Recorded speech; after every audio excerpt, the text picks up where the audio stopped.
So, thank you very much, Yanzi. Okay, thank you very much, Manuel, for your kind words and warm introduction. So nice to meet you all, members of this project. And I think this is my great pleasure to have this opportunity to share with you some of my team's work in formative assessment. Um, I understand that I think today most of you, I think all of you are from the higher education sector. My work, as just Manuel introduced, cover both higher education and K-12. But probably you will find later that a big proportion of my study are conducted in the K-12 context. But anyhow, I think the principle underlying assessment across K-12 and higher education should be more or less the same. So I hope my sharing can still be useful for your project or even your future research on topic relevant to assessment, especially formative assessment. Okay, so let me share my screen first. Can you see my screen? Okay, perfect. Yes. So Perfect. yes. So what I want to share today is some of my team's work on formative assessment we conduct in past years, especially so-called synergizing teacher-directed and student-initiated formative assessment. Before my sharing, I think I want to spend 1 minute to introduce my university because I guess some of you might not be so familiar with the Education University of Hong Kong, EDUHK. We are a teacher education university. We are quite young in terms of university. We are probably, you can say, small scale. So we are focused on the teacher education. So naturally, our strengths of research in education. So in the recent QS ranking, I think we have done quite well in terms of education research. We have been ranked 12th in the world and 4th in Asia in the subject of education. Of course, as a university, we have some other disciplines, for example, psychology, social science, policy studies, etc.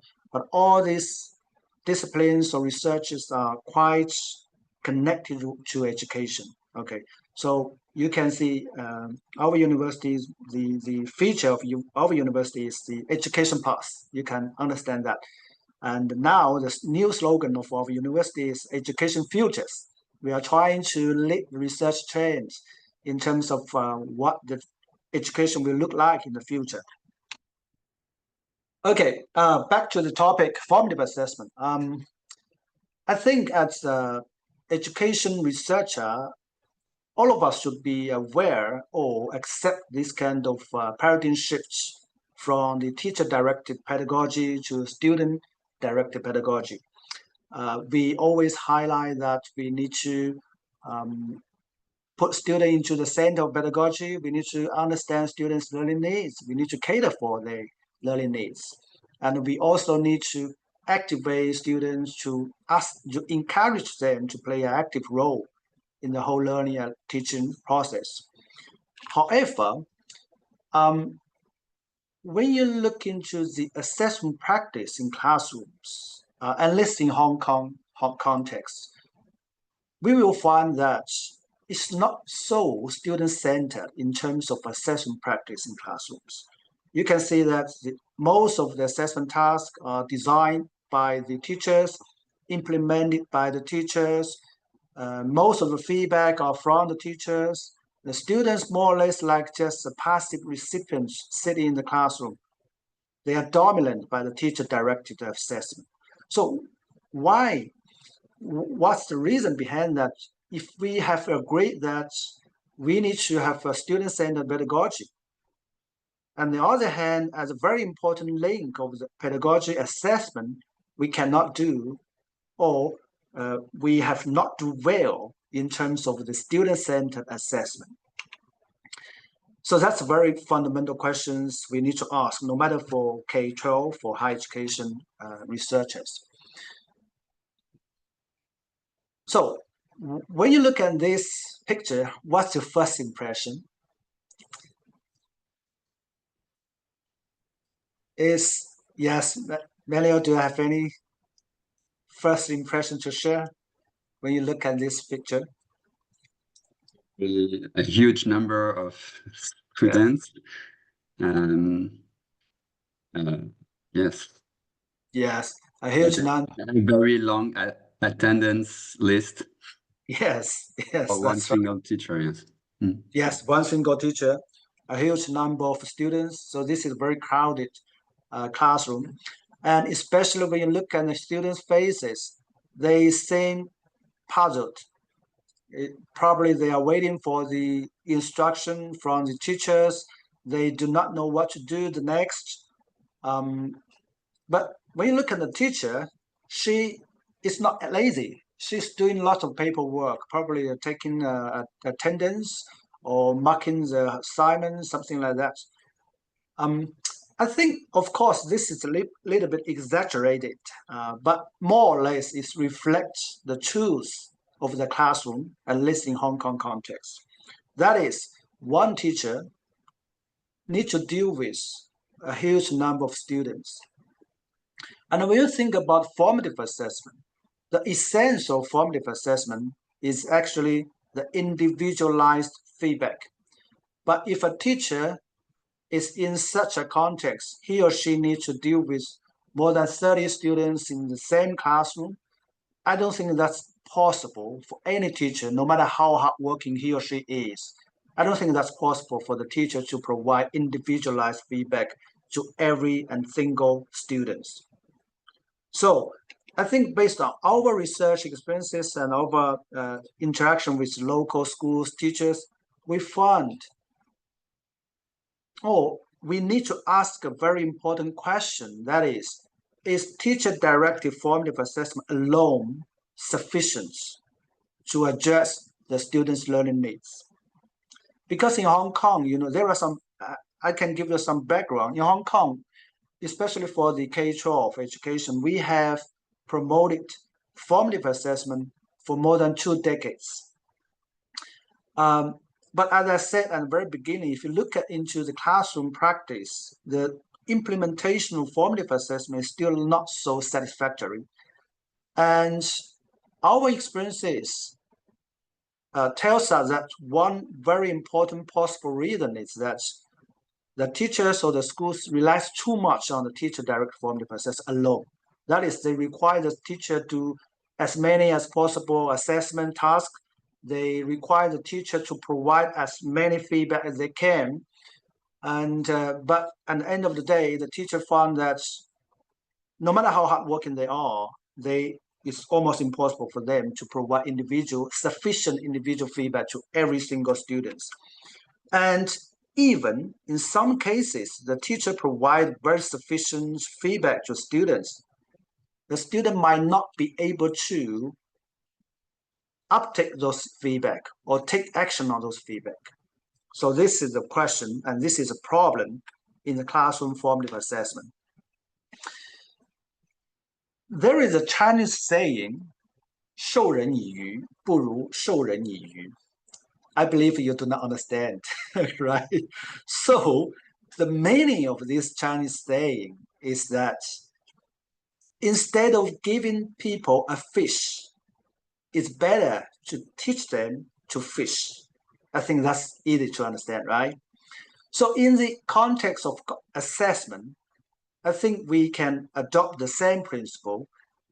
Instead of giving student feedback one by one and all feedback from teacher, a better way to do assessment probably is to teach students how to do assessment, how to get feedback, how to use feedback. So that's the philosophy underlying the assessment research my team have been done in the past years. So based on this philosophy, we have a 2 major focus in our research agenda. Number one is we aim to develop a holistic framework to research assessment, drawing upon a wide variety of research methods, including theoretical argument, quantitative, qualitative, mixed review studies. The second focus is that we contribute to develop an effective and a sustainable assessment ecology in classrooms. To do that, we working to find ways to synergize the teacher-directed formative assessment, in other words, assessment for learning, and student-initiated formative assessment, that is assessment as learning in classrooms practice. And of course, we need to reshape the role of students and teachers and even parents in the assessment process if you want to synergize these two branches of assessment. And equally important is that we need to enhance all stakeholders' assessment literacy so that they can understand, they can appreciate, and they can use assessment in a proper way. So when we talk about synergy here, we are actually referring to the idea that these two branches of assessment should be should be explored and applied together. When they are thoughtfully designed and implemented, they don't just work in parallel. They actually reinforce each other and helping us to get the most out of formative assessment. So our team has contributed to these two branches of formative assessment from different perspectives, including the theoretical advancement, such as we have developed the cyclical self-assessment process model, and we have redefined the assessment as learning, which is very important concept in the assessment field. We have developed different instruments.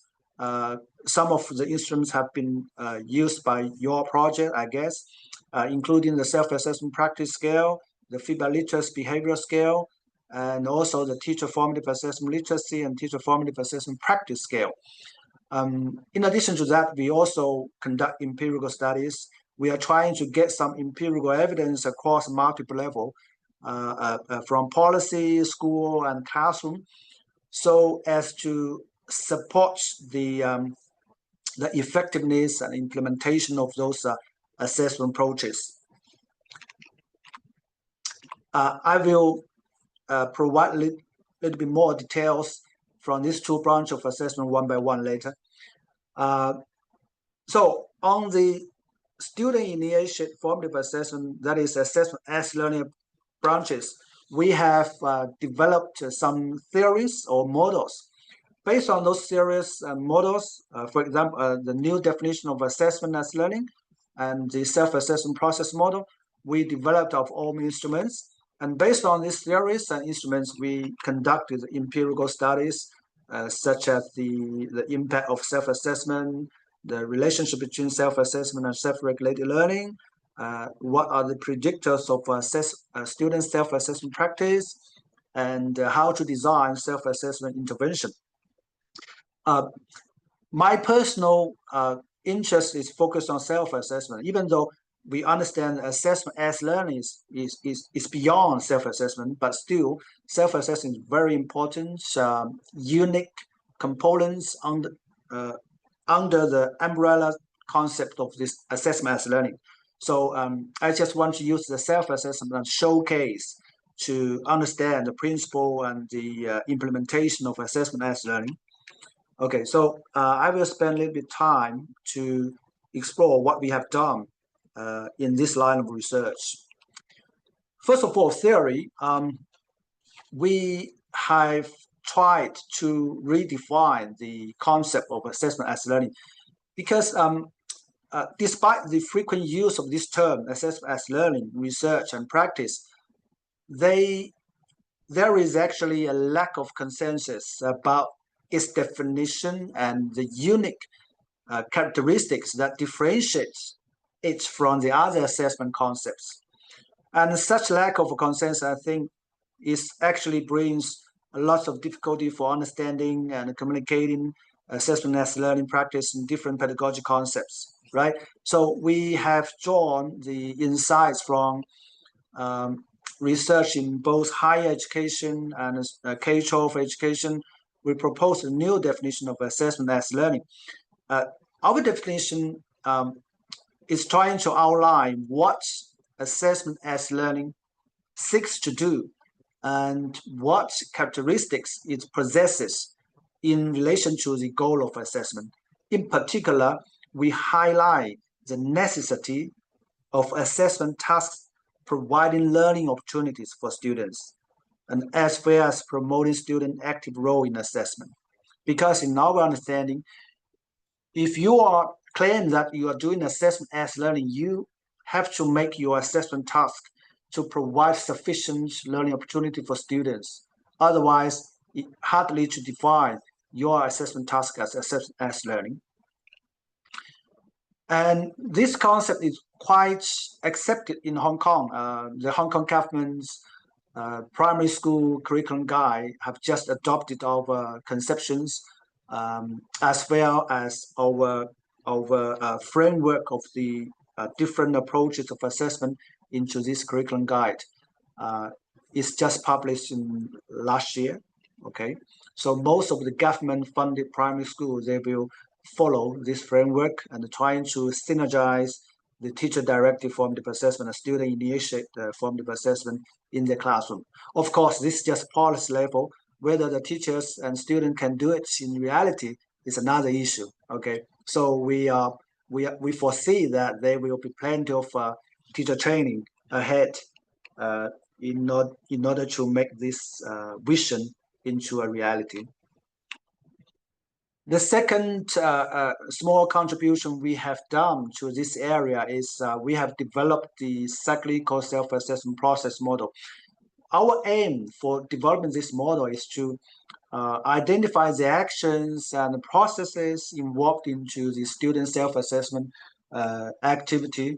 So we're trying to answer the research questions such as what source of information are used to inform student self-assessment, and how do students gather relevant information or feedback in order to formulate a self-assessment judgment, and what concrete actions are conducted during the self-assessment process that facilitate the judgment making process for students. And here is the model we proposed. Basically, it covers three major actions. Number one, determine relevant performance criteria. Number two, self-directed feedback seeking. And number three, self-reflection. For example, when students engage in self-assessment, they first need to determine the criteria against which their own performance should be assessed. The performance criteria might be either explicit, such as the formal assessment rubrics from the teacher, or implicit criteria, such as the student internal standards, right? And then, after determining the rubrics, they need to initiate a search for feedback from either external or internal sources. The external sources like teacher feedback, previous test scores, internal sources like the self-motivation factors or the sensation, the emotional factors, which can also contribute to some feedback for the self-assessment. And then based on this feedback, students need to reflect on the quality of the process and the product of the learning, and trying to identify their own strengths and weakness by the self-reflection. And then finally, based on the self-reflection, a self-assessment judgment needs to be made. Of course, this judgment is subject to continuous calibration based on the continuous interaction with various sources of feedback. For example, if the student changed the rubrics, the criteria, or if the student have some new source of feedback, then the student self-assessment judgment will be changed and calibrated again. Okay. And recently, we further reframed the model by further highlighting the enabling role of feedback in the process, because we found the feedback actually is very fundamental process during the whole self-assessment process. So as a result, the self-assessment process is unfolded into 3 steps, slightly different from our previous model. The 3 steps include first of all, determine assessment criteria. This is the same. The second is self-reflection. And the third is a self-assessment judgment and calibration. And then the feedback seeking, previously we put it into the second step, but now we think the feedback seeking should be enabling role during the whole process. Okay, so you can see that the model have been slightly revised. I think the emphasizing of the feedback is quite important, especially in the AI era, because previously the absence of feedback during self-assessment has been a long-lasting obstacle or challenging. But nowadays in the AI era, actually the AI can provide timely and sufficient amount of feedback for the self-assessment. Of course, the quality is another issue, but at least the student can seek feedback from AI anytime, anywhere, right? So that will make the self-assessment quite different scenario. And I think the external feedback generated from the AI can also be a very important source for students to generating the internal feedback, which is very important for the student's self-assessment. So it allows the student to learn and progress at their own pace without having to wait for a teacher's availability, or in some scenarios, the student afraid of revealing their weakness to another human being, right? So now if they can interact with AI, with a machine, it's likely to increase the student's engagement and make self-assessment more efficient and more psychologically safe. Okay, so in terms of instruments, we have developed, based on the cyclical self-assessment process model, we have developed the self-assessment practice scale. But to be noted that this scale, we just focus on because it's not so straightforward to develop a scale for determining performance criteria, which is the first step in our model. So you can find in this self-assessment practice scale, we do not have a subscale corresponding to the determined performance criteria. We focus on the remaining key actions like self-directed feedback seeking and self-reflection, which is more feasible to develop subscale. So you can see that they actually have some corresponding relationship between this scale and this model. We have feedback seeking through monitoring. Okay, that's the first subscale, and self-feedback seeking through inquiry. Okay, that's 2 major sources from external feedback. And also we have a seek internal feedback from internal sources. And then we have self-reflection subscale corresponding to self-reflection step in the self-assessment process model. Okay. I think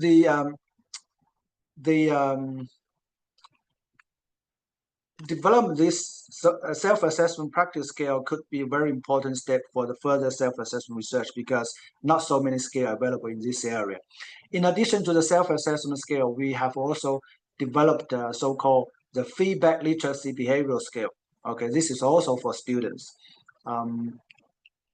You can see that this scale have 5 subscales corresponding to 5 major actions in the feedback circle. For example, the seek feedback information, make sense of feedback, use feedback information, and provide feedback information, as well as the manage effects. You can find a very clear influence from the Callis and Boud feedback literacy model. And we also integrate other feedback literacy model into this conceptual framework. So it's based on the Callis and Boud conceptual framework by integrating some other conceptual elements. Okay, so we have developed these 5 subscale instruments for feedback literacy behavior scale. So in addition to the theory and the instruments, we have done lots of empirical investigations. For example, we have invested the impact of self-assessment on learning. We started from a meta-analysis. Okay, so you can see that, not surprisingly, the overall effect of self-assessment is positive and quite, I think, medium to large. Okay, but the very important finding is that although the overall effect of self-assessment was positive, negative effects were observed in quite large of studies. In our meta-analysis, there were more than 20% of the self-assessment intervention. They actually produce negative effects. So this finding indicates that we need to pay a great deal of attention to the design and implementation of a self-assessment intervention. Otherwise, you might get some undesirable outcome from your self-assessment intervention, right? And also, we have done another meta-analysis using the self-regulated learning strategies and effective outcomes as an outcome. This is still under review study.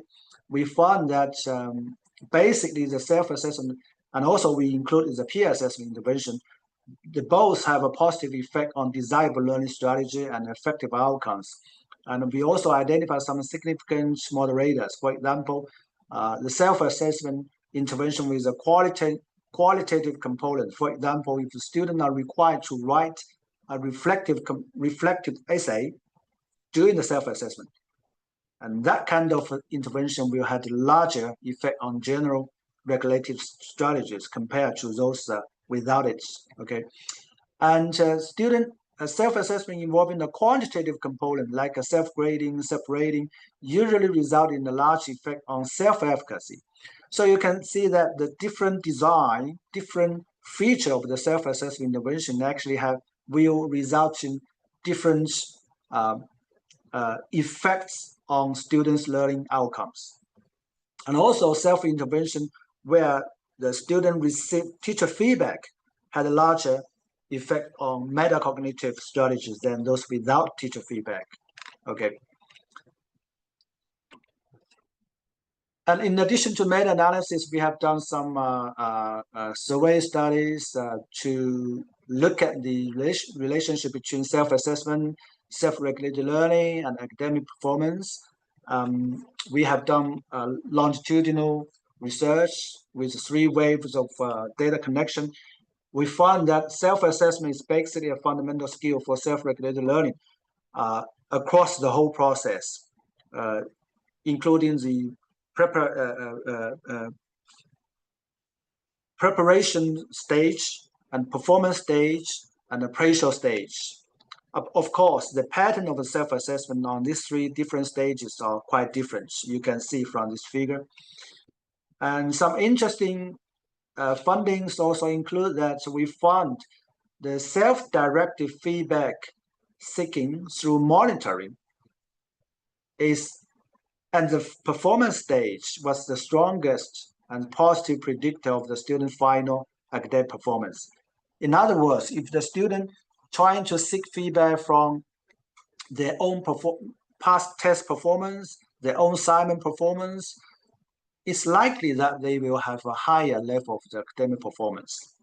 But other self-assessment activities and other stages is not so significant or not so strongly correlated with the final academic performance. And another very important findings is that the achievement had a negative impact on all self-assessment action and appraisal phases. In other words, if the student have a higher level of performance, they get a higher grade. Usually, they were less likely to engage in the self-assessment and the appraisal stage of the whole learning circle. I think that's not desirable, but that's understandable. Because when students have a good grade, they think, oh, I have done a good job on this task, then I do not need to self-reflect anymore, right? But actually, this is not what we want. We still, no matter how good you are, you still can further improve, right? So what can we do into the real classroom? I think that's funding could provide some quite interesting indications. And also we have explored the predictors of student self-assessment intention and practice. We use the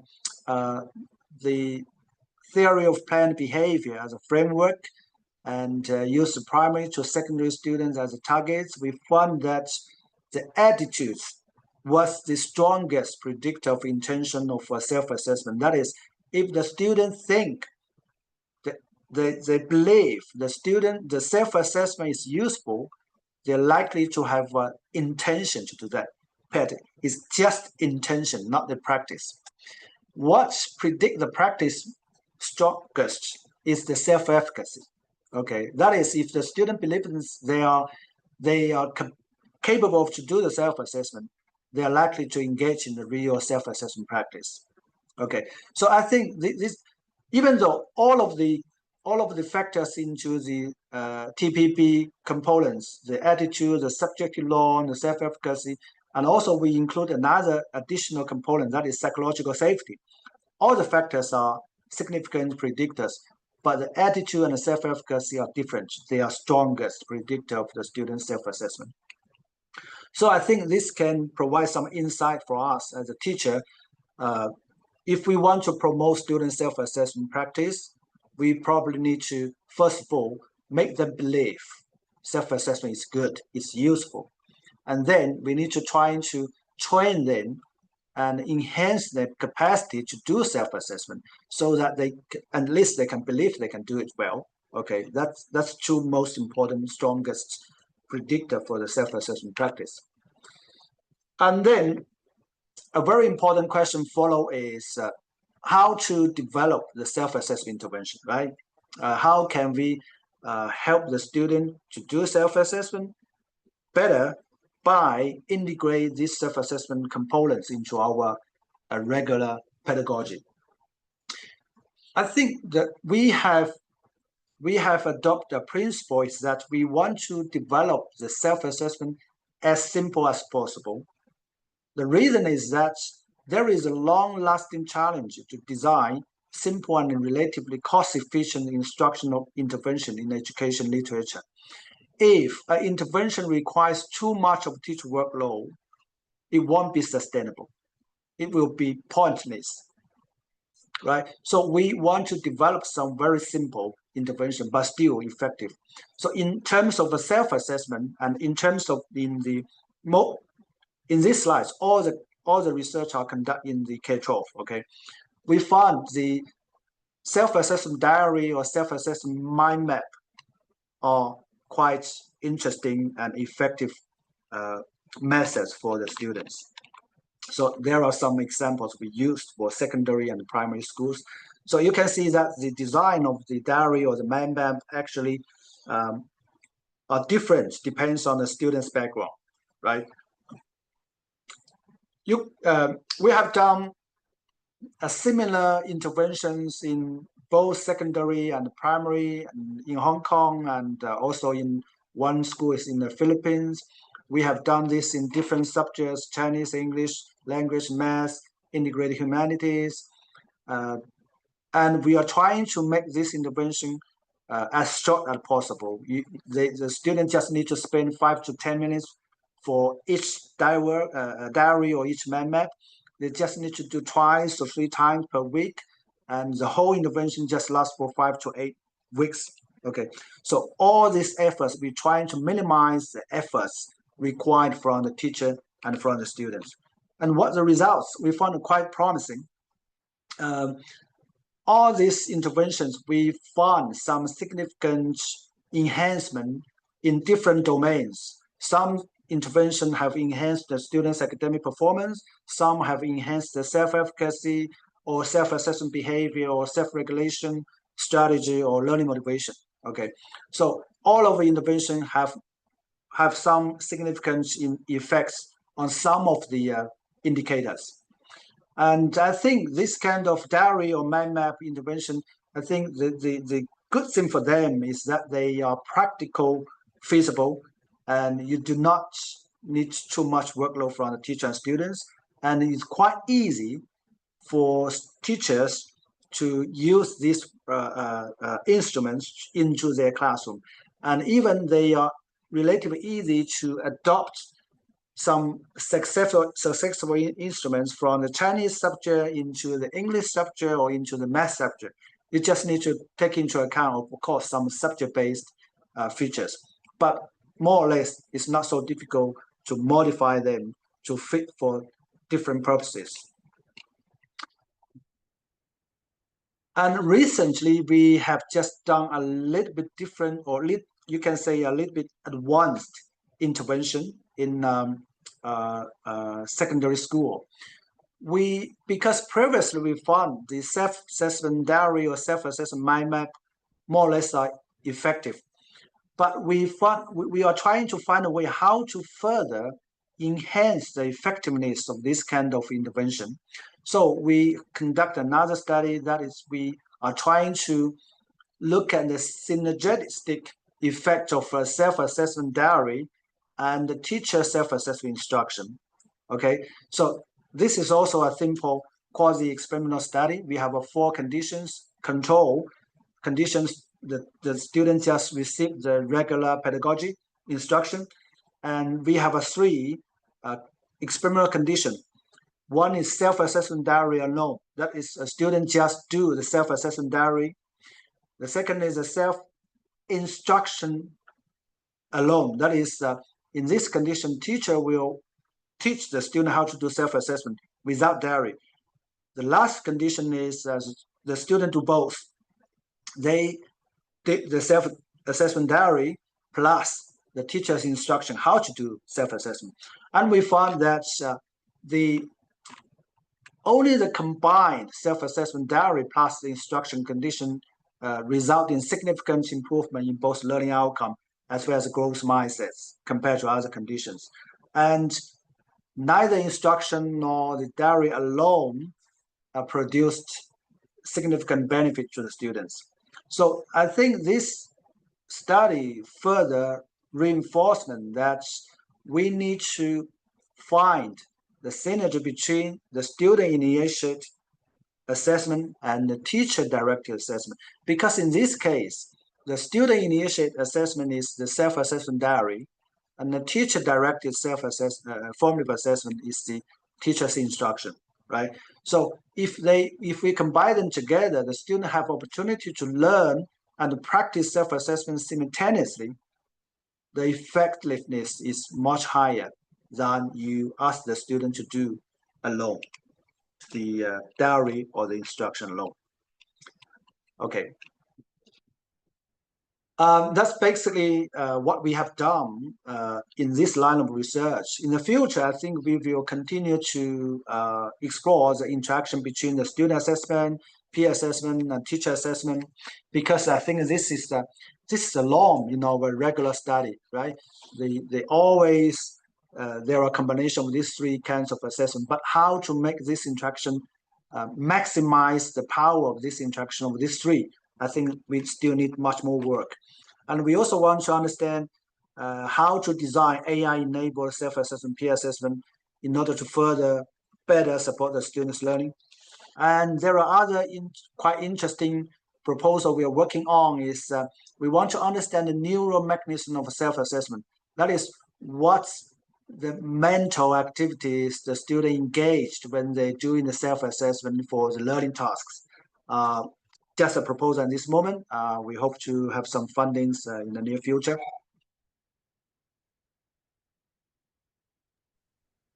Okay, that's basically what we have done for the line of student-initiated formative assessment or assessment as learning. In another line of research, that is teacher-directed formative assessment, right? We have also done some research. In this line of research, we have not developed our own theory. We based on the available theories, for example, the teacher formative assessment literacy theory from Black and William and from Pastor and Andrit in terms of the formative assessment literacy. Based on these theories, we developed instruments like a teacher formative assessment, a literacy, and practice scale. And then we also have done some empirical studies like what is formative assessment policy in Hong Kong, what's the impact of formative assessment, what predictor of formative assessment, and what's the relationship between the formative assessment, mindset, and academic performance, etc. Here's the instrument we have developed: teacher formative assessment practice, literacy skill. We developed this scale based on a three-dimensional model of formative assessment literacy developed by Pastor and Anjit as the theoretical foundation. We connect data from nearly 600 teachers in Hong Kong primary and secondary school. And there are three dimensions in these instruments, covering the conceptual dimension, the practical dimension, and social emotional dimension. Another instrument is teacher formative assessment practice scale. We developed this scale based on the 5-category framework of formative assessment strategies, which is developed by William and Thompson in 2008. You can see that this scale have two subscales: teacher-directed formative assessment and student-directed formative assessment. We believe the development of these two scales can address some very important methodological gap in research and practice of formative assessment. This is as far as we know, this is the first theory-driven instruments that specifically address teacher formative assessment literacy and practice. We believe that the information provided by these instruments can be used to describe teachers' profile of formative assessment literacy and practice, and also can inform the design of teacher education and evaluate the effective teacher training programs or interventions for enhancing the teacher's formative assessment literacy.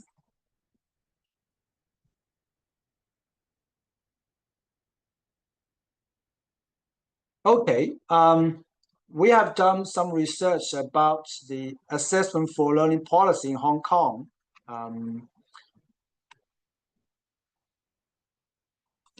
Basically, the borrowing of the assessment for learning policy was a natural response to the concern Hong Kong educators had for decades about the dominance of a test-based model of accountability. But the implementation of assessment for learning, or in other words, formative assessment in Hong Kong, as I said at the very beginning, is quite unsatisfactory despite teacher preference. We believe one of the very important reasons is that at the system level, the challenges is that, sorry, I have to answer this call. Give me 1 minute. No problem. Of course. Yes. Right.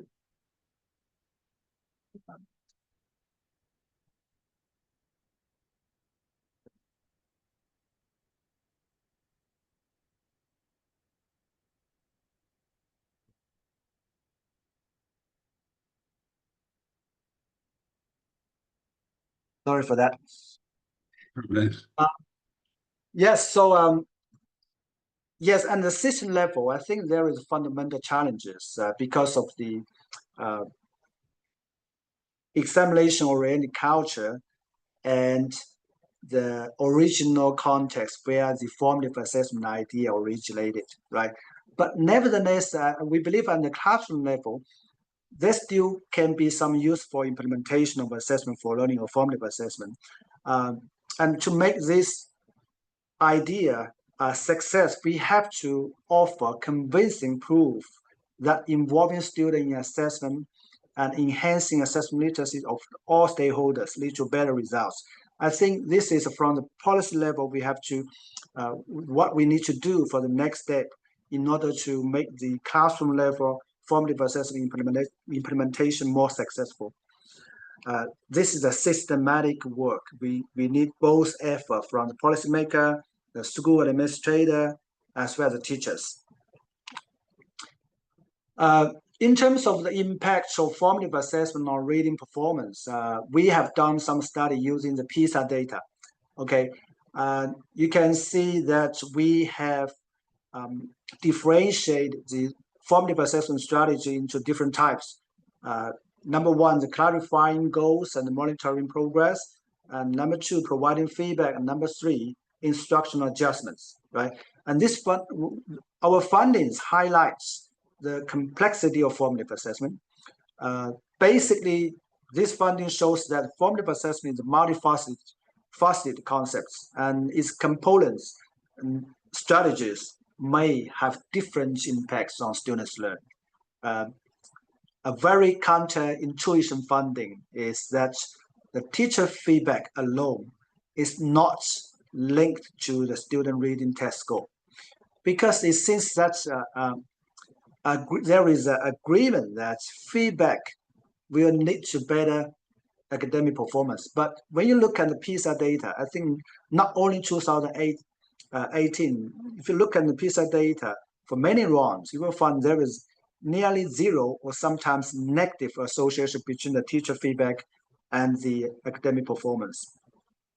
What's the reason? I think there are many different possible explanations. We first speculate that there might be some mediators between the teacher feedback and the academic performance. So we did another study based on PISA data. That is that we included the growth mindsets as a possible mediator to check whether there are any difference findings. But we found that the mediating effect of growth mindset was trivial. Basically, you can ignore it. So that's things, unless, although we cannot rule out the other possible mediator, right? Another crucial and possibly stronger reason for this negative relationship between teacher feedback and reading performance could be, we call it unknown use of feedback by students. Because we understand to capitalize on the high quality feedback, the student must make sense of feedback information, right? And they also need to actively use it to enhance the learning strategy in order to learn better.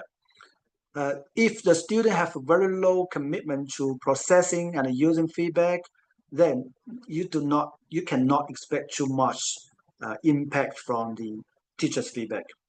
Because the PISA 2018 data did not ask the student to report the uptake or the use of the feedback, so we could not model this part of the process. It's still just a speculation for this negative or non-significant feedback between the relationship between the feedback and academic performance. But still, this is a very interesting area or topic we need to have further study, because there are still many other possible reasons. For example, probably because of the low quality of teacher feedback. This is another highly likely possible, right? If the teacher provides lots of feedback, but most of the feedback are and low level of the quality, then likely they will not produce very desirable learning gains for the students. But still, this is a speculation. We also have explored the predictors of teacher formative assessment using the Hong Kong sample. We have done the first study in this topic 10 years ago, and we use the theory of planned behavior, the framework. We found that instrumental attitude, subject norm, and self-efficacy were all significant predictors of teachers' intention to conduct formative assessment.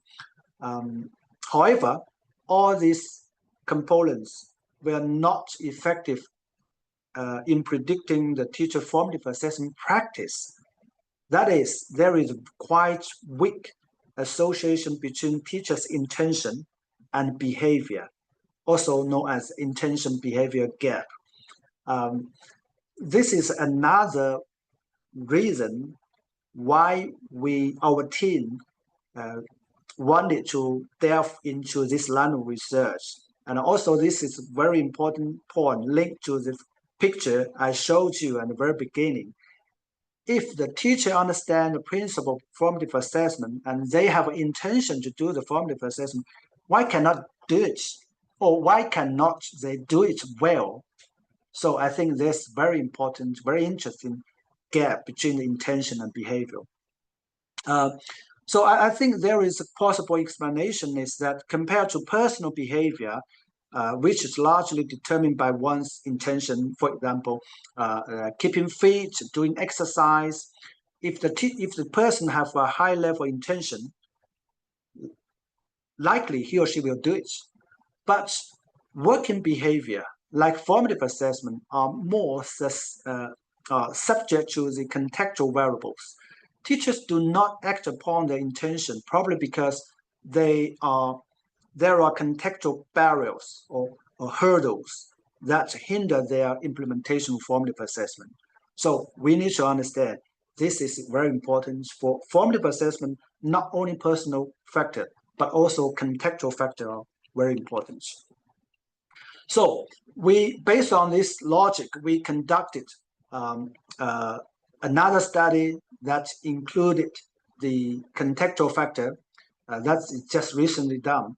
The results shows that personal factor as well as the contextual factor significantly impact the teacher's formative assessment practice.